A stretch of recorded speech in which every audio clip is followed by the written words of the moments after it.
I'm Robbie Cumming. That's me. I've got a tight bend and a hire boat coming the other way. Watch out! I'm having a close encounter with a hire boat and a hedge. And this is my narrowboat home, the Naughty Lass. For a decade, I've been exploring our rivers and canals, filming my adventures as I go. And things don't always go to plan. Got a bit of an issue with this lock in that the gate won't open.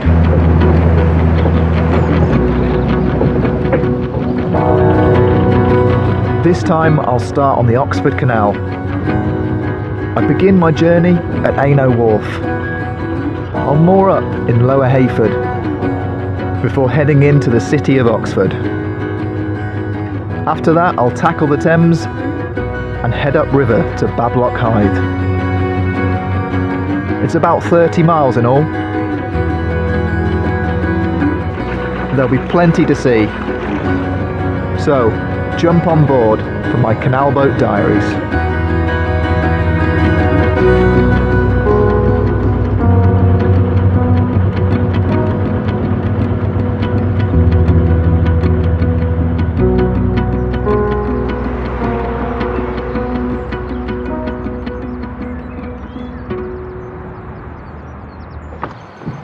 I'm just about to set off on another adventure on the Oxford Canal, but I thought before I do that, because you know it's quite posh around here, I better smarten up my act, clean up the roof, give it a bit of a wash as much as I can, and then join the other boaters out there who are probably taking a little bit more care of their boats than I am.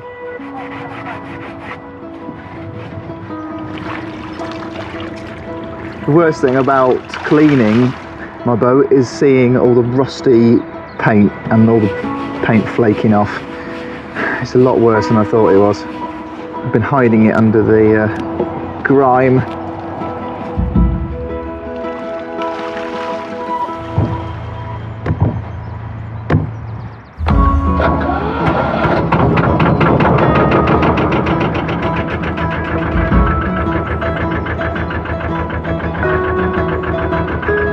Right, that's my boat cleaned.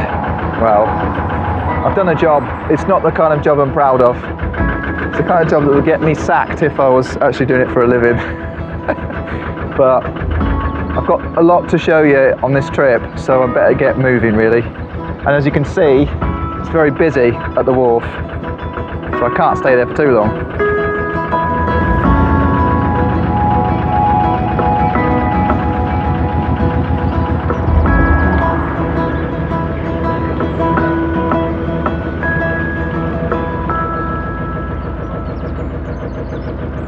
The Oxford Canal has a lot of narrow locks along it. It's one of my favourite types of lock because obviously I'm a narrow boat, that's all the space I need. Don't even have to tie up the boat, you can just take it in there. Yeah, really simple. But later on in this journey I will come across much wider locks. I have to work with a lock keeper. It's going to be a little bit more of a different experience because we are eventually going to head out onto the Thames at some point.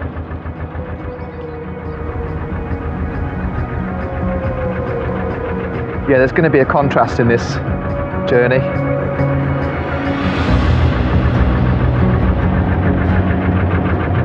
But for now, there's another obstacle I need to tackle. Okay, I've moored up, I've got my windlass because I've got to try and open this lift bridge, as they're known. Quite familiar to people on the Oxford Canal and also other ones like Leeds and Liverpool.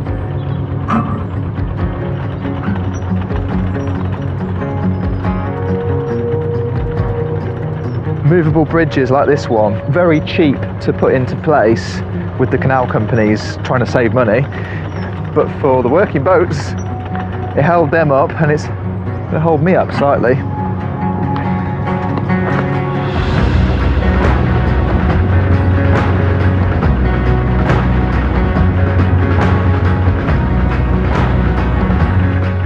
Around here, the canal company was short of money, and it took them years to raise the finances to build this stretch to Oxford.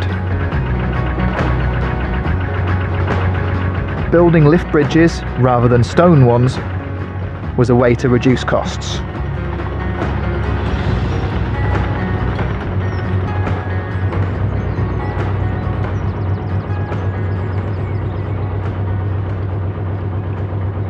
I'm quite a shy person, really.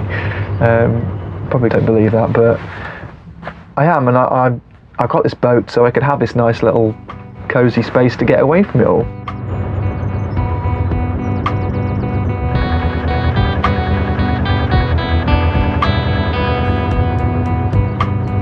Although I keep myself to myself, I'm a friendly chap and love a good chinwag. And I've spotted a boater with four-legged travelling companions, something I've been thinking about too.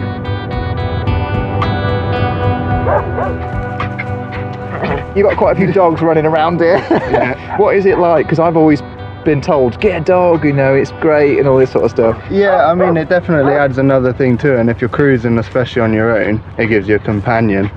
It's a handful with these three on the small boat, but I mean, it's, as you can see, they all get on with each other. For someone like me, I'm travelling around all the time. Sometimes I'm leaving my boat for a while. What would you say to me if I wanted to get a dog? Yeah, so that's similar to me. I go off and do a lot of hiking in Wales, stuff like that. I spend a few days on a boat. I would say a smaller dog's easier. Obviously, with a big dog on a small boat, the tail starts knocking stuff off the sideboards. Yeah. So I would recommend a smaller dog. They're cheaper as well. But you just got to get them used to the lifestyle, and eventually they'll be loving it more than you do. You know? Well, it seems like you love your dogs, and you know, you're doing exactly the right thing. So yeah, well, I'm trying. You've got the patience for it, at least. I don't know. Well, we're trying. With three, they can push it sometimes.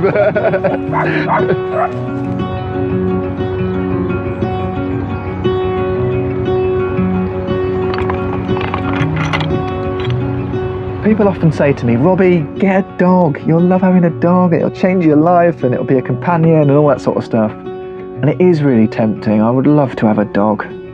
I really, really would. But I'll have to see. I mean, I've heard that with boats, you'd have to get the dog acclimatised to that quite early on. So a puppy would be best, but then puppies, you have to spend so much time being there for it. So I think for now, I might just keep that as a dream for when I stop moving my boat around so much.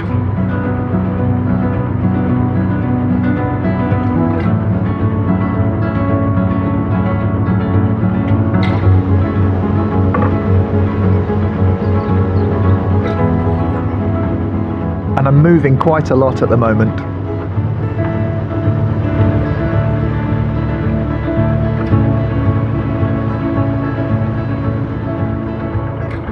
Well, my journey today started with a lift bridge, and I think it's going to end with one, because there's one right here before where I'd like to moor up. Except this one is a lot busier. There's plenty of people walking up and down. Oh well, here goes.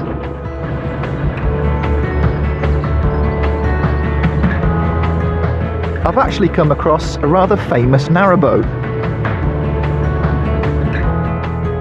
For over 50 years, the Micron Theatre Company has been touring the waterways, reaching audiences along Britain's canals. I've just stopped at this lift bridge, but you're setting up. Yeah, basically, we're a professional theatre company. We tour by narrowboat. We've got a performance tonight at the Bell Inn, which is a little bit further away from the canal than normal. Okay. So somebody's kindly given us a lift, so we're just emptying all our stuff that tours on our boat. You're actually very well known on the cut, so do you get recognised when you're travelling around? Oh, we do. And do you know what? The waterways is such a friendly place. In Hythe, she's a star in her own right. Yeah. The company's been going for 52 years. So we're like the troubadours of old, I suppose. We're a date on people's calendar. People love coming along. Oh, there's Micron, or they love the sound of the engine. We've got a beautiful Russell Newbury that tick, tick, ticks. So yeah, it's a very friendly, warm place. Well, I hope me getting through this lift bridge doesn't disturb you too much. Not at all. Thank you for your patience and waiting for us. You're welcome. Right, that is the bridge fully open. Just got to get my boat through there.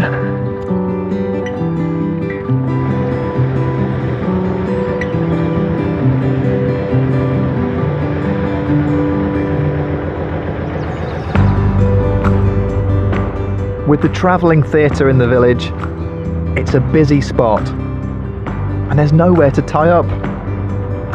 Deary me, I thought this was going to be one of the most convenient moorings ever with the pub and everything, but I'm having to keep going and going and going to try and find a spot. Right now I'm thinking, am I ever going to find a mooring?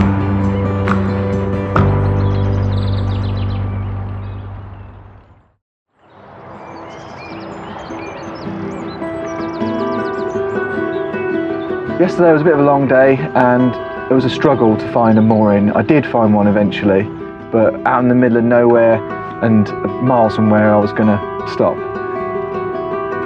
It means I've got a bit of a walk this morning, as before I set off, I'm going to say hello to a young family I passed yesterday who are living the good life on their all-electric narrowboat and have invited me round to take a look. Hello. Hiya. Oh, it's feeding time. Feeding time. Hello, little man. How you doing? I'm good, thanks. Yeah. Good. How's it going today, this morning? Yeah, all ready for you. Do you want to come in? Yeah, that'd be lovely, thank you. Gabby and Jack's electric narrowboat, which they share with their dog and baby, is a bit of a rarity on the canals, so I'm interested to hear how it's working out. So, you've had this boat about 2 years now, is that right?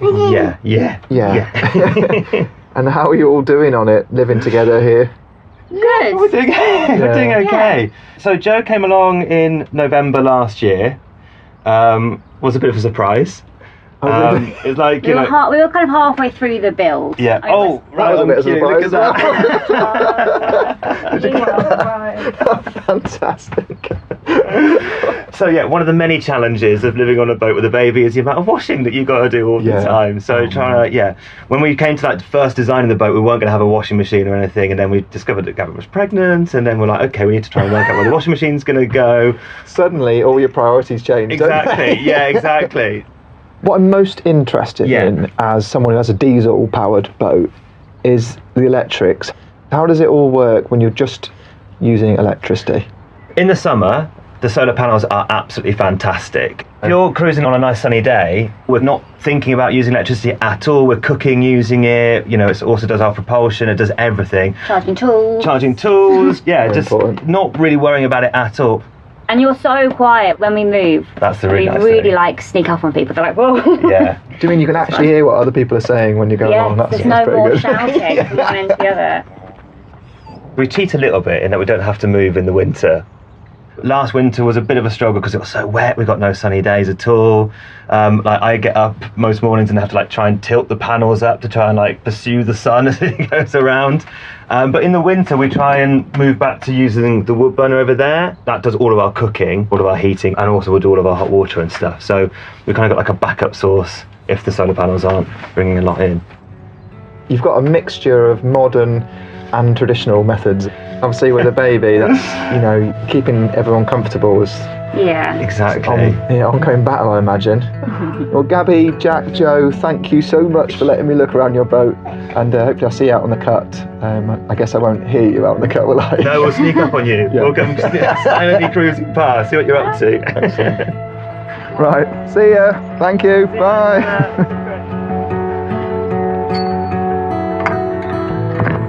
If I think about using electric motors to power my boat, it does worry me a little bit, especially in winter, because I'm moving the boat all year round.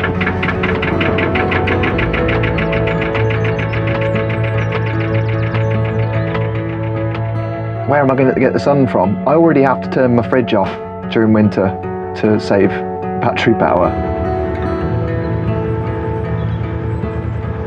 I'm happy as I am with my old Lister engine. I love the sound it makes anyway, and it might be like Gabby and Jack, I'd have to permanently moor somewhere just so I've got enough power, or that I'm not wasting it on moving the boat.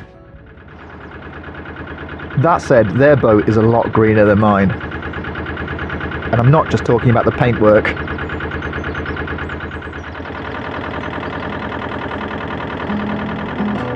It's around here the canal runs close to this impressive pad, with its landscape gardens by the 18th century designer William Kent.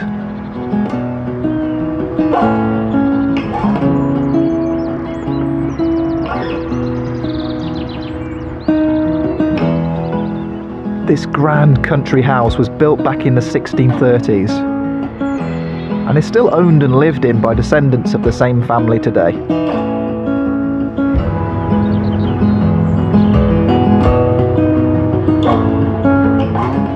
Well, after yesterday's drama trying to find a mooring, today I'm going to keep my journey fairly short, only a few miles on a couple of locks, so that I can actually guarantee myself a mooring, hopefully. There's no guarantees on a canal. Yeah, just another lovely day on the canal where nothing goes wrong. Okay? Nothing at all, please.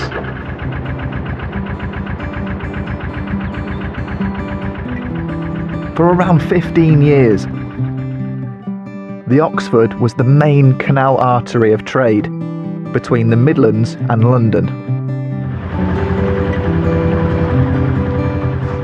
Until the shorter and faster Grand Union Canal, then called the Grand Junction, took a lot of the London-bound traffic away. Following its opening at the beginning of the 19th century.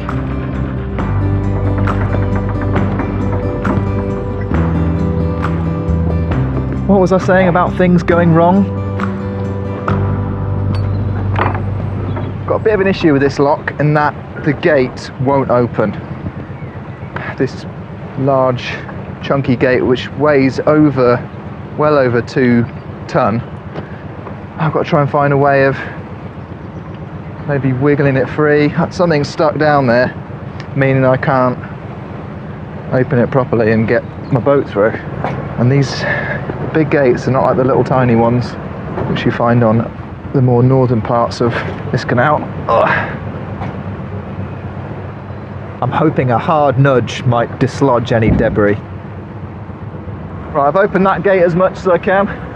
Now I'm just hoping I can squeeze through. I am on a narrow boat, but sometimes you need all the space you can get. Should be okay. It is sticking out somewhat, but all my fenders are in. Got maximum slenderness on my narrow boat, so it should be alright. Come on. Well, that's a close one.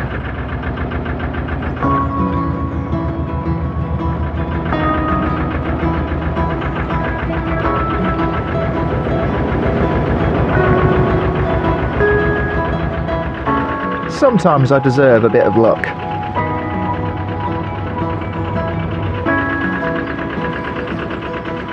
I'm not far from this tricky lock.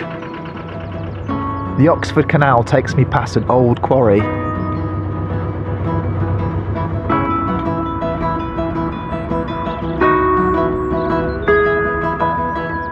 Now a nature reserve and a dinosaur graveyard.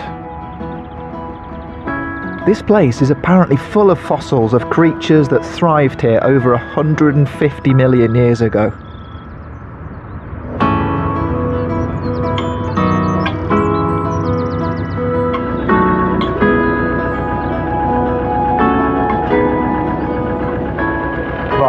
I'm just going to pull in here because there's something that I need to get sorted before I carry on with the journey. Something that's been bugging me a little bit. That'll do.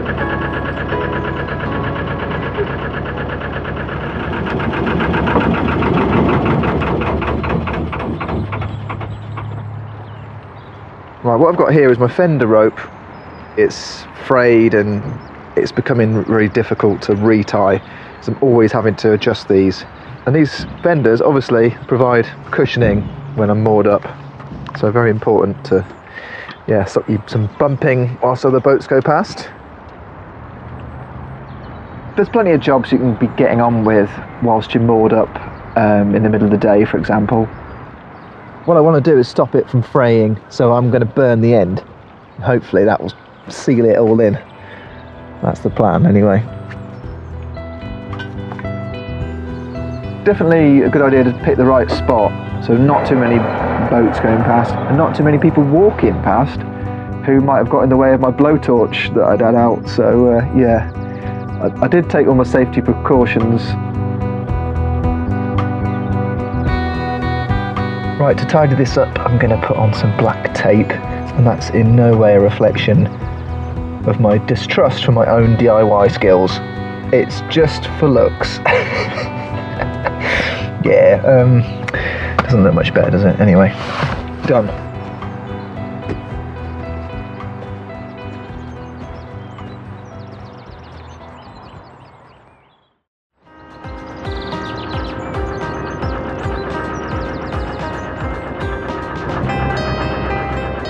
I'm exploring the southern part of the Oxford Canal, and I've reached a river section I need to navigate.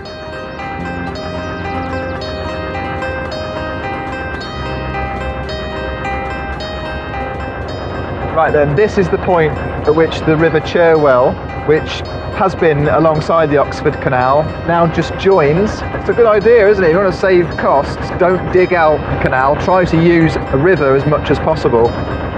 I've got a sign here, it says sharp bend, navigate with care, which means, and I've learnt from experience, don't go near the inside. Don't try and cut corners, basically. So on rivers, I've always got to stay the deepest part on the outside bend.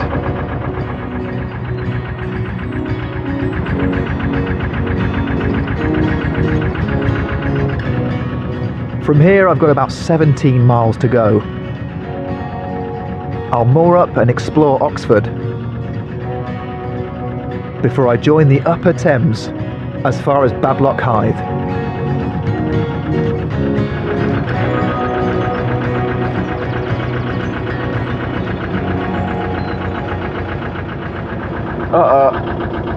There's a tree blocking almost the whole part of this river. I've got a little gap to get through, but that is quite a job to sort that out. It's the whole of the tree just fallen over into the river.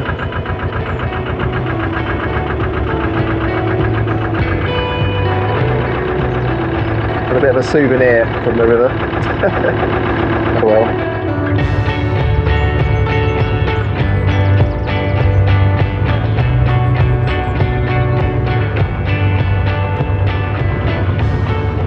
With that small branch on board, I'm looking for a mooring spot, and this looks good for tonight.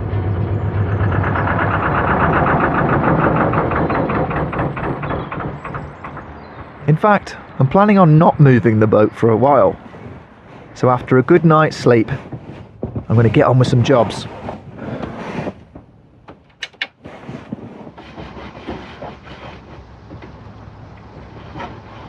I've got new double glazed windows on order, but the fitting date is a few weeks away, so I'm giving my old windows a bit of TLC. That's tender loving care. Good thing about mooring up for a few days in areas like this, you get to meet local people, and I've been chatting to a few of them, and some of them have said you need to check out this local site of interest that I'm headed off to today before I move my boat to Oxford. And it's basically the site of a Victorian train accident that involves the canal as well.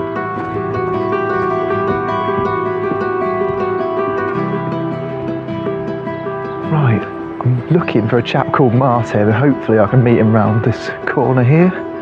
Ah, there he is. Hello, is it Martin? Sorry I'm a bit late. Not at all, that's why it's a nice place to wait round here. Yeah.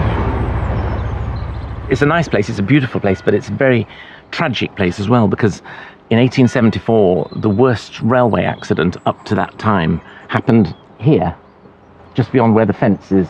And this grave is the only grave of a victim of the accident. There were 34 people killed, there were 70 people injured, some of them with what they nowadays call life-changing injuries. But 34 killed, and Benjamin Taylor, who was a 19-year-old gas fitter from Wolverhampton, he was working on a job in Oxford, is the only one whose grave is here at the site. And it was just a terrible thing, compounded by the fact it was Christmas Eve, and there would be presents and stuff strewn along the track. Martin, you've got an illustration, and this is the bridge over the canal. This is in the aftermath of the accident, I should think done about maybe 6 or 7 hours later, and an artist from the Illustrated London News has come, because in those days they did it that way rather than cameras. Right. And he's graphically portrayed the scene. Right in the centre here, almost, we've got an upturned carriage in the canal itself. What? They're standing on They're ice, standing on isn't it? floes of ice because the carriage crashed down off the embankment and rolled down into the canal and smashed the ice, which was thick ice because it was extremely cold. So these guys are getting as close as they can on these big floes of ice. On the embankment, we've got people passing things down. Absolutely. And that's just debris from... Yes, they would have taken away the people by this stage, but lots of debris. It was later discovered the cause of the crash was a broken wheel on a carriage behind the locomotive. That's incredibly sad, but I think it is really important to learn these things that certainly relate to the canal. It's a pleasure. Very nice to meet you, Robbie. Thank you so much. All right, I better get cracking on with the journey now. I've got to get to Oxford today.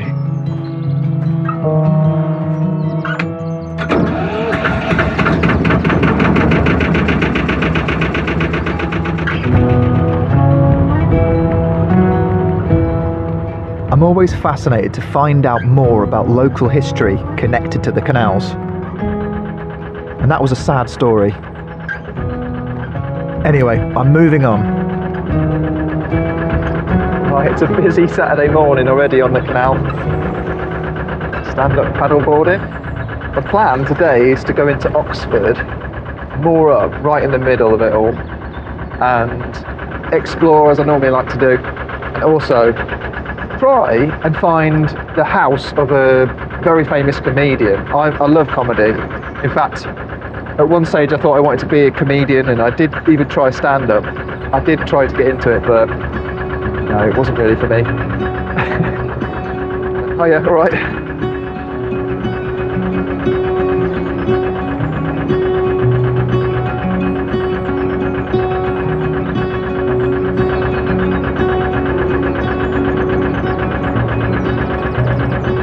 Oh, I've got a tight bend and a higher boat coming the other way. This is only going to end one way. One of us is going to crash into something. Watch out! I've just ended up crashed into the other side of the canal.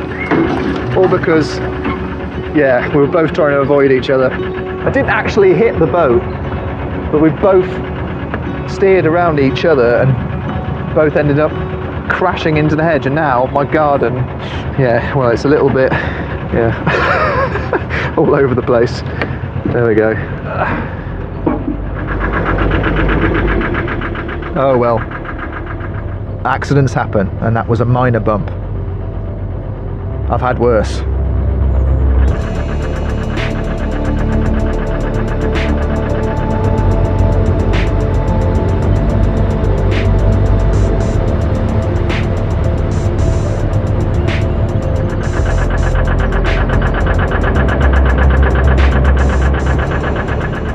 Right, I'm pretty much getting to the end of the Oxford Canal now.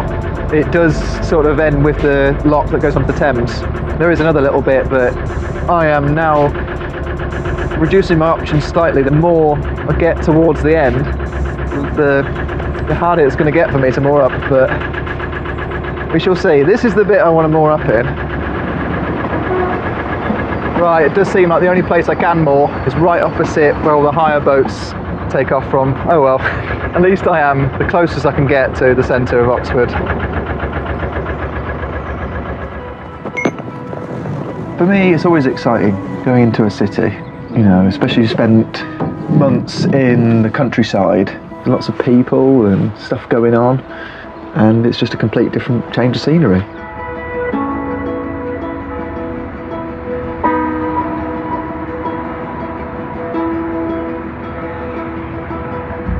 I'm a big comedy fan, so when I think of Oxford, I think of the Oxford Review and all the comedians that came through that.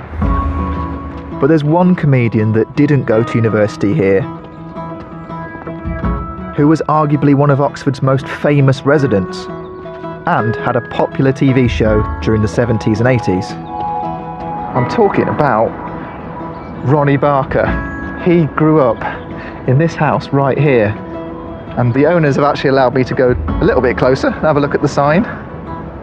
Ronnie died in 2005, age 76, and this plaque commemorates his life. But yeah, it's wonderful to see that.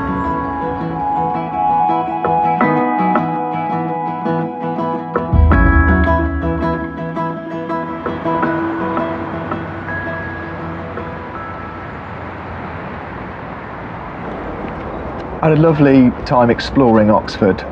The weather was perfect. I got to see all the sights, but I wasn't prepared for how many people there were out on the streets visiting. So busy here. It's a complete contrast to being on the boat on the canal.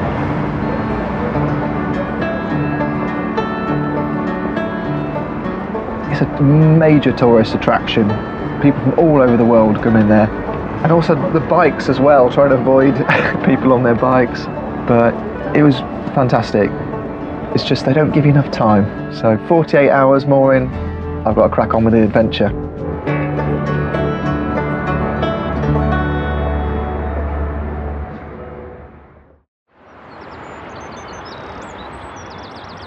Before I set off this morning, I've got a few things I need to do to prepare to go out onto the river. And I could do all this at the lock, but it's a bit much of a faff. So yeah, the things I've got to do, all the sort of regular engine checks. Got to check my propeller, make sure there's nothing already around it. A remarkable lack of weed on the Oxford Canal, which I've been very grateful of. I need to get my anchor sorted. I need an anchor at the ready, in case the engine stalls and I have to hold my place in the river while I call for help. Hopefully that won't happen.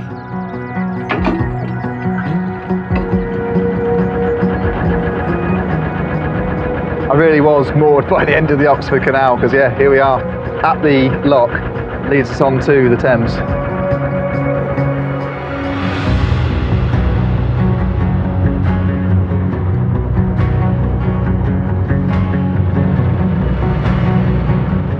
My first challenge is to navigate Isis Lock with plenty of onlookers, or gongoozlers, as we like to call them on the canals.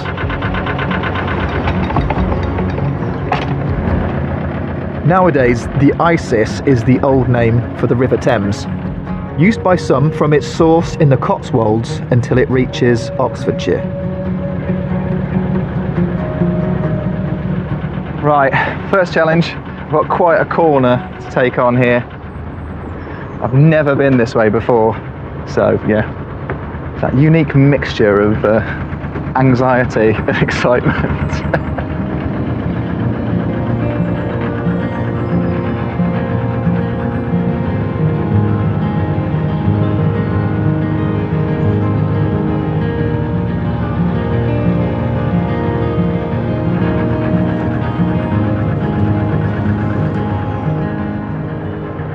As soon as I've left the end of the Oxford Canal is this swing bridge.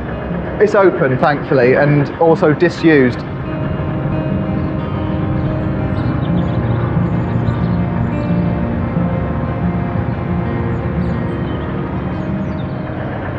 This had to be able to swing open for boats coming through. It was built in 1850, and now it is just this section.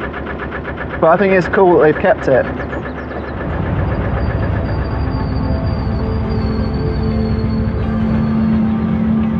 I'm now exploring the Upper Thames, and I couldn't have asked for a nicer day. The conditions are perfect, but it's very different to the canal.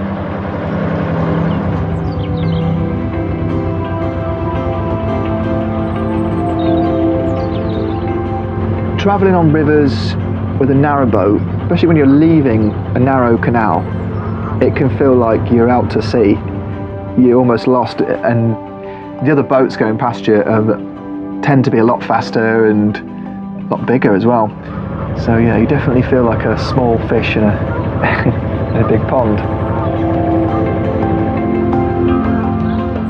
Travelling on the Thames requires a licence for boaters like myself.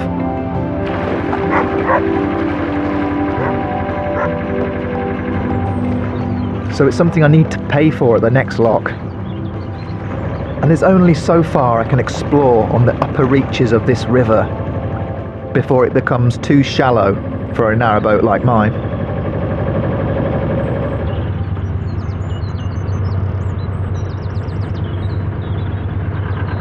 Right then, here I go, going into this lock. The lockkeeper on duty, and she's going to help me out.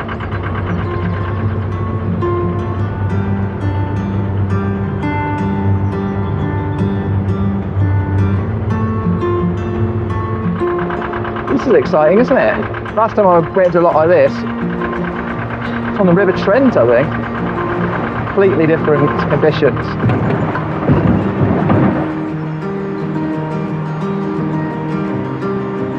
I've obviously just arrived here, so I need to pay you as soon as possible, don't I? Yes, depending on the size of your boat and the length of time, we'll work out how much it costs. Bigger the boat, longer the time, more money. Sweet, okay. What I'm looking for tonight is mooring, obviously. Where would you recommend? I would say at Ensham Lock, going up to Latchlade, it's absolutely beautiful, but it is very isolated in the middle of nowhere. So if you want a pint of milk, it's a very long way, but Ensham has got quite a few shops and services and so on, so it'd be great. Stock up there. Stock up there, yeah. Get yourself fully loaded. That's brilliant. All right, we'll sort that out in a bit. Thank you. No worries. Right, I'm all paid up. I've got my special license plate that I can stick at the front of the boat so that other lock keepers know that I have paid. Things don't come for free when you're boating. There's a cost involved in using these waterways. To pay staff like Sarah and to help maintain our rivers and canals. And it's just one of many expenses.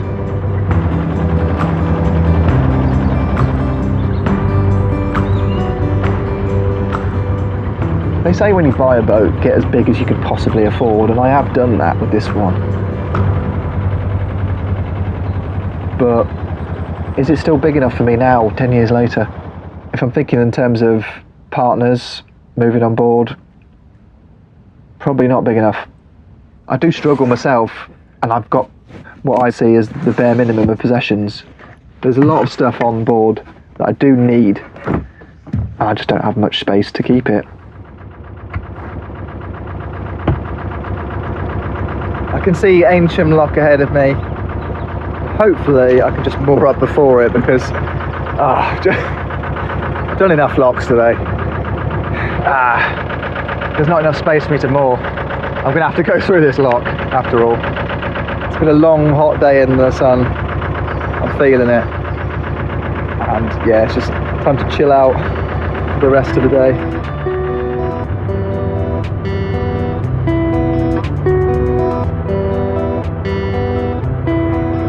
Right, I've got some help with the lockkeeper working the sluices, but I can see there's a mooring just up near the bridge there, so yeah, I think we'll be all right.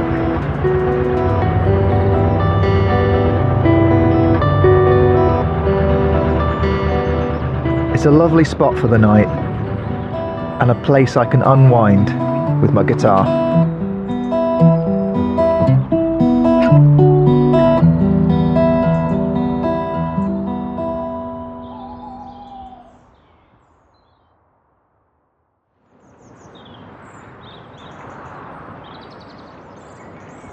It's been lovely and sunny on this trip, but today is forecast to be the hottest day this year at about 34 degrees Celsius.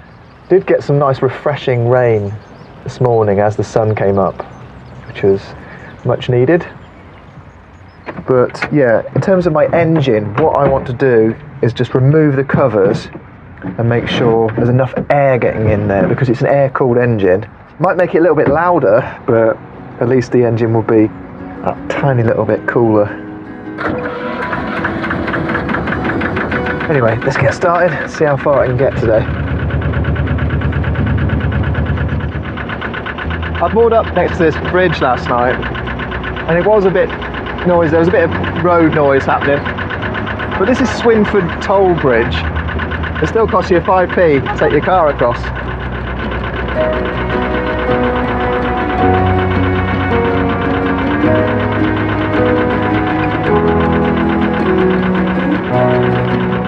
the 5p charge can only be changed by an Act of Parliament. So for many years, it stayed the same. Apparently in the 60s, some people would actually queue till 10:30 p.m. just to avoid paying the toll, because that was when the clerk would go home at the end of the day.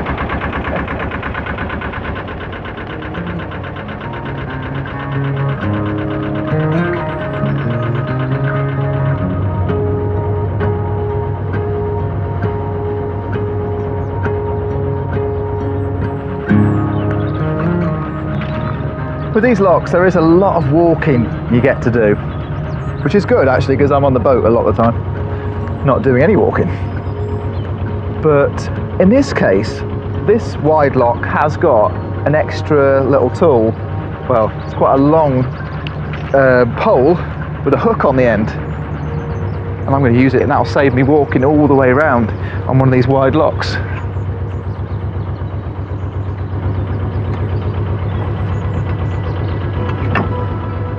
A device like this is a great idea if you're on your own, as it cuts down on the legwork.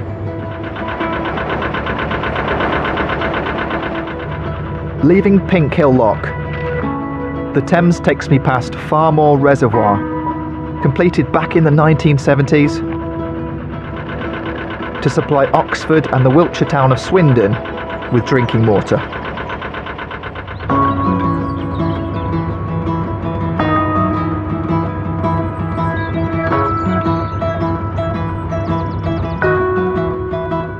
Anyway, I'm looking to get out of the sun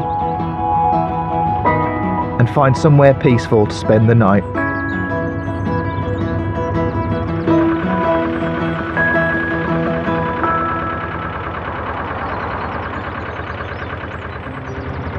Oh, this is a gorgeous day it's turned out to be, but it's so hot, and my engine as well, the heat from that. I've travelled approximately 30 miles. Had a bit of an incident with a hire boat and a hedge, but for the most part it's been so enjoyable. I got to visit Oxford, do a bit of sightseeing on possibly the hottest, busiest weekend I can imagine, and I've dipped my toe into this part of the Thames which I've never ventured out on before.